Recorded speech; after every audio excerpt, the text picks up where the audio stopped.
पे बढ़ना होता है। ये हो गया, ठीक है।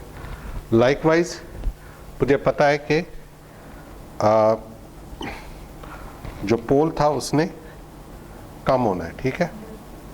तो मैं उसको, चले मैं यही लिख लेता हूँ, वो उसने पहले 0 पे जाना है, उसके बाद नीचे आना है, और that would be 1/,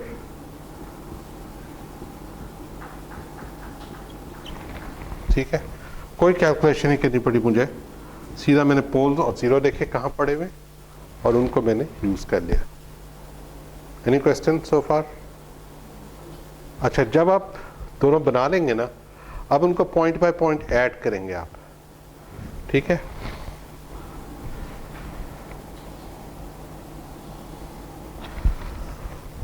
point by point add करने का मतलब है कि इसको देखें कि 0 ये है तो पोल का 0, पोल भी 0 पे था और 0 भी 0 पे था, तो मैं यहाँ पे 0 ही रखूँ। बल्कि 0 भी नहीं कहना चाहिए, 0 dB हाँ कहना चाहिए। 0 dB यहाँ पे 10 पे भी दोनों 0 पे थे, तो 0 पॉइंट आ गया मेरे पास। उसके बाद ये बढ़ना शुरू हुआ, ठीक है, हम भी बढ़ा लेते हैं। लेकिन यहाँ पे क्या पॉइंट आएगा?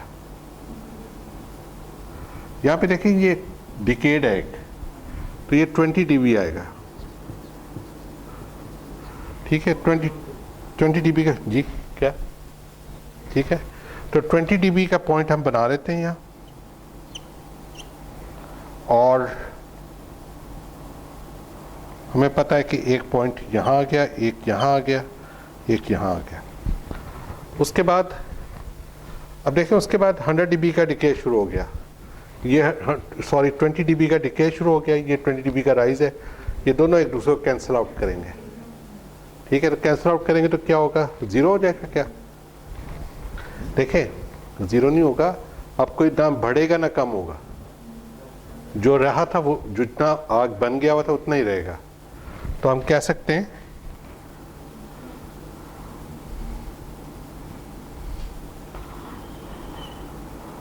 सॉरी, इससे बना,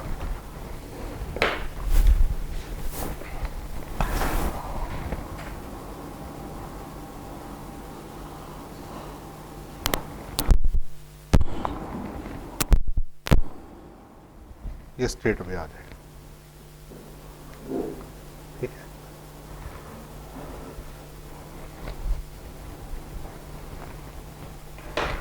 है। यहाँ मैंने ना एक थोड़ा सा कहाँ पे किया, थोड़ी सी अप्रॉक्सीमेशन की स्टेप्स बेसिकली मैंने स्किप किया है। वो ये कि आपने इसको इस फॉर्म में नहीं आप डायरेक्ट कर सकते। जब आपने बोर्ड प्लॉट बनाना होता है तो हमेशा यहाँ पे इसको आना चाहिए, यहाँ पे 1 आना चाहिए लास्ट में, क्योंकि हमने अप्रॉक्सीमेशन इसी तरह दी थी ना।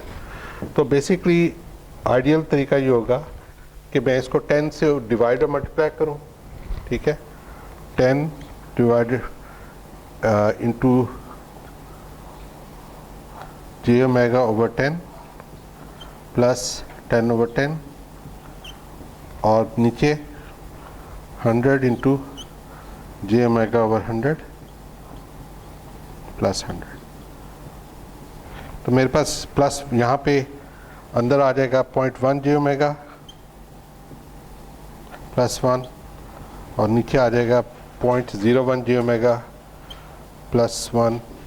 अब मैं इनको इस फैक्टर फॉर्म में लिख सकता हूँ, और बाहर मेरे पास क्या आ जाएगा? 0.1। क्यों? इन दोनों को डिवाइड करने से। अब ये सही फॉर्म बनेगी। अच्छा, 0.1 का मैं क्या कह सकता हूँ?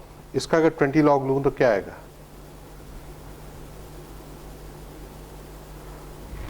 लॉग ऑफ 0.1 क्या होता है? -1, ठीक है। तो 20 इसके साथ मल्टीप्लाई करें तो -20, तो वो एक थर्ड लाइन मेरे पास आ जाएगी। तो थर्ड लाइन -20 की आएगी, ठीक है। वो तकरीबन इधर होगी, और मुझे उसको भी इसमें ऐड करना पड़ेगा, ठीक है। फिर मेरे पास पूरा ट्रांसफर फंक्शन आएगा।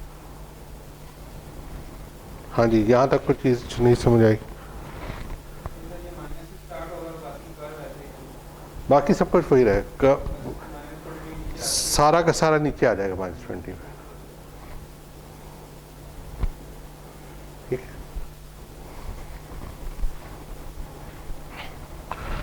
अच्छा, यहाँ तक कोई चीज़ जो नहीं समझ आई पूछ सकते हैं, फिर हम आगे चलते हैं।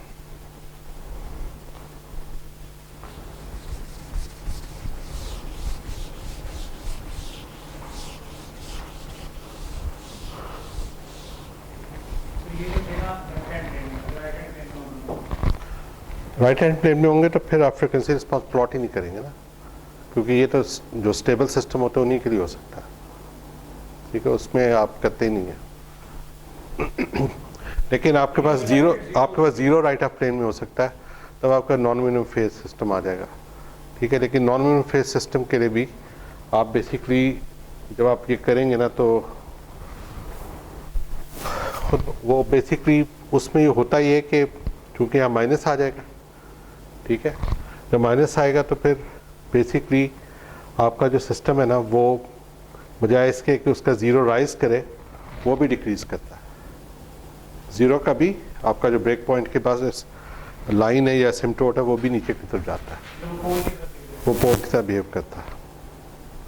अच्छा, उसके बाद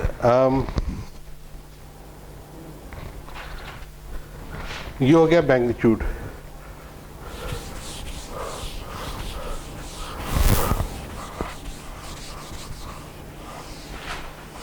अच्छा, मैग्नीट्यूड के का एक दो स्पेशल केस और भी हैं। व्हाट इफ के अगर मेरे पास जो फैक्टर है या जी ऑफ एस है वो कोई इस तरह की चीज़ होता,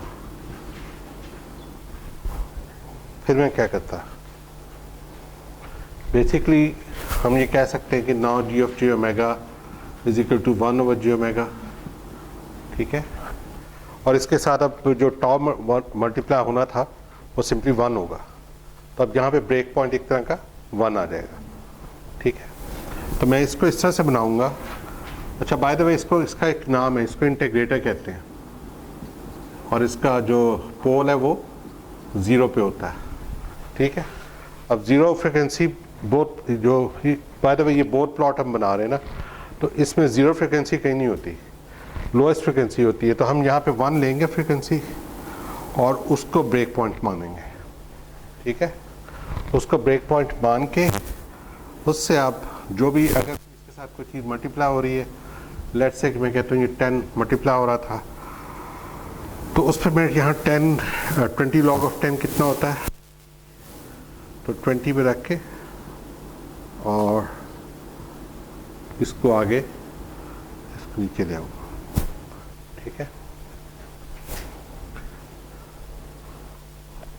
तो ये अगर आपके पास सिंगल इंटीग्रल कोई आ जाएगा पोल, अगर ये एस स्क्वायर होता तो फिर ये डबल स्लोप के साथ आपके पास आता, ठीक है। मगर अगर मैं कहूँ कि ये मेरे पास 10 ओवर एस स्क्वायर है, ठीक है, तो मैं इसको कह सकता हूँ कि this is basically 10 over G omega into 1 over G omega. तो मैं ये कह सकता हूँ कि एक ग्राफ में पास ये था, दूसरा ये था, ठीक है। अब ये दोनों ऐड अप हो जाएंगे और जो स्लोप आपके पास 20 dB पर डिकेड की आ रही थी,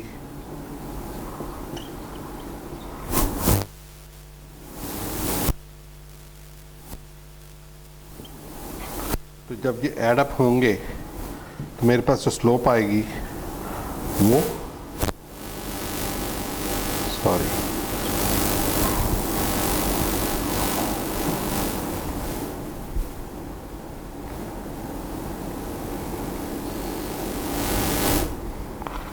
और ये 20 है और 40 dB पर डिकेड है,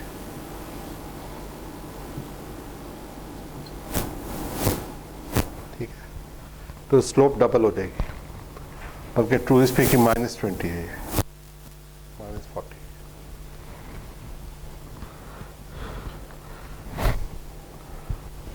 अच्छा, इसका एक और केस इसका है जो कि basically second order transfer function का है।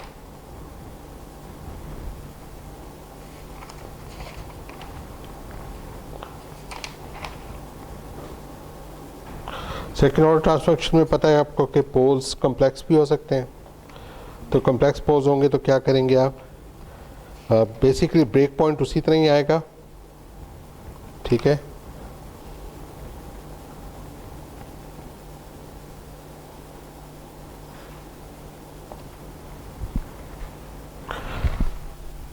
कॉम्प्लेक्स पोल्स के केस में क्या होगा कि अगर मैं ये कहता हूँ कि ये मेरे पास स्टैंडर्ड एक सेकेंड ऑर्डर ट्रांसफर फंक्शन है,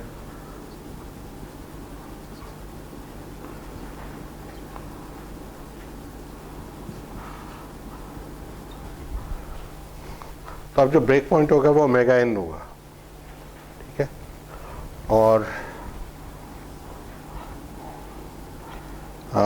जो भी इसके साथ लेट से के अगर कोई गेन था इसका, तो मैं 20 log ऑफ के यहाँ रखूँगा,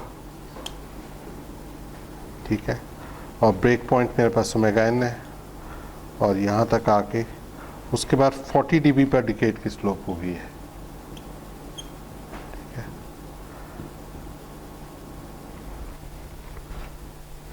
राइट, जीटा का इफेक्ट काफ़ी ज़्यादा होगा, लेकिन वो तब होगा जब हम इसको अप्रॉक्सीमेशन ना लें। अभी हम प्योर एसिम्प्टोट्स पे चल रहे हैं। बेसिकली यहाँ पे आपके पास जो इनका सवाल है वो ये कि यहाँ पे थोड़ा सा पीक आएगी। फर्स्ट ऑर्डर में भी आपके पास थोड़ा सा अप्रॉक्सीमेशन आती है, लेकिन मैं आपको कंफ्यूज नहीं करना चाह रहा, वरना एक्चुअल रिस्पॉन्स इस तरह का आता है, ठीक है।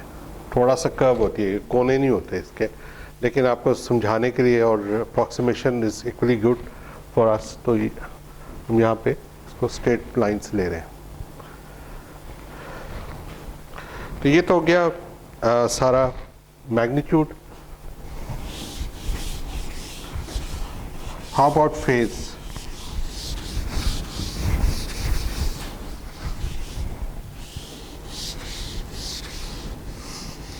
जो बोर प्लॉट होता है उसको बोरे प्लॉट भी कहते हैं।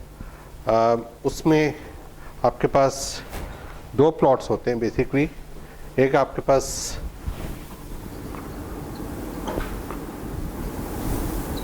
मैग्नीट्यूड प्लॉट होता है फ्रीक्वेंसी के साथ, यहाँ ओमेगा चल रहा होता है, यहाँ पे मैग्नीट्यूड होता है, ठीक है।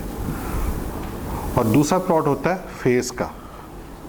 आमतौर पे एक ही ओमेगा की बेस के ऊपर दोनों बना देते हैं, जो कि जी के फेज को हम देख रहे होते हैं, ठीक है।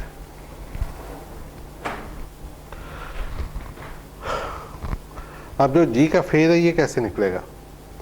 दिस इज समथिंग हम उसी अप्रॉक्सीमेशन पे दोबारा जाएंगे और वहाँ से देखेंगे कि हमारे पास जी के, हम उसी फैक्टर को पहले लेते हैं जो हमने पहले लिया था, फर्स्ट ऑर्डर फैक्टर, कि जी ओमेगा, ये हमारे पास लेट से के एक फंक्शन है, ठीक है।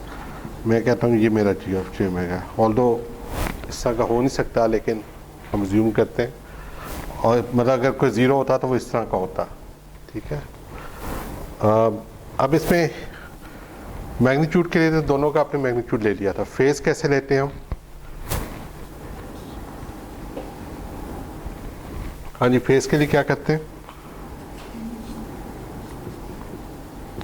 बेसिकली टैन इनवर्स आप ले सकते हैं, ठीक है, of imaginary part over real part, ठीक है। तो बेसिकली ये आपके पास tan inverse of omega tau over 1 आ गया। तो टाउ कांस्टेंट है, तो बेसिकली जैसे जैसे ओमेगा बढ़ेगा तो टैन इनवर्स उसका आता जाएगा।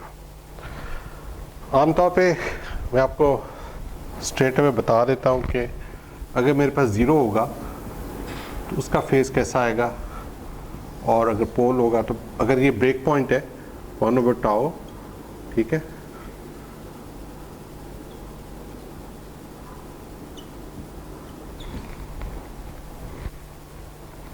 देखें जब ओमेगा बहुत बड़ा होगा सिर्फ ये टर्म रह जाएगी, ये ख़त्म हो जाएगी, ठीक है। और ये टर्म क्या है? इमेजिनरी है, और ये 90 डिग्री पे है ना, ठीक है। इमेजिनरी हमेशा 90 डिग्री पे होता है। तो if omega tau 1, then angle of G is equal to 90 degree, ठीक है। और अगर omega tau is very much less than 1, तो हम कह सकते हैं कि सिर्फ ये है, और रियल का फेज क्या होता है? 0, ठीक है।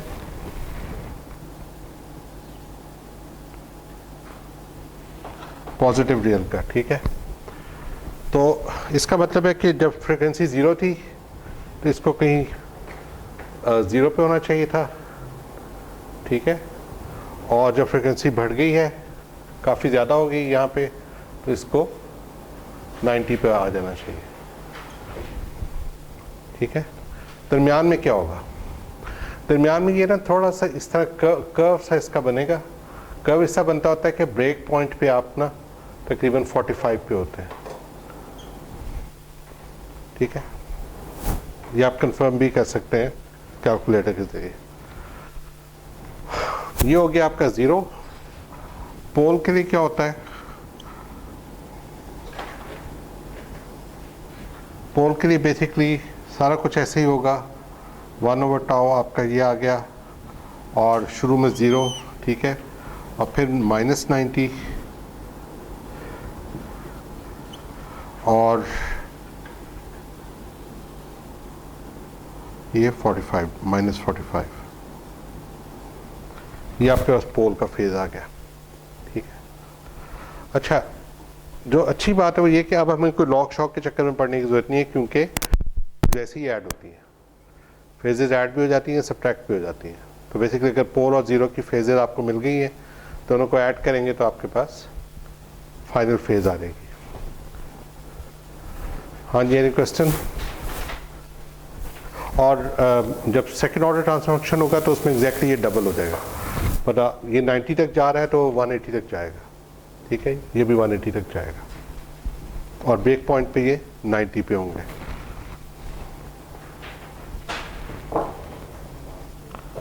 Any question? तो ब्रेक के बाद हम एक एग्जांपल करते हैं और इसका नाइक्विस्ट प्लॉट भी बनाने की कोशिश करते हैं। अटेंडेंस लेके फिल्म क्लास उधर आ जाना मेरे पास ऑफिस में।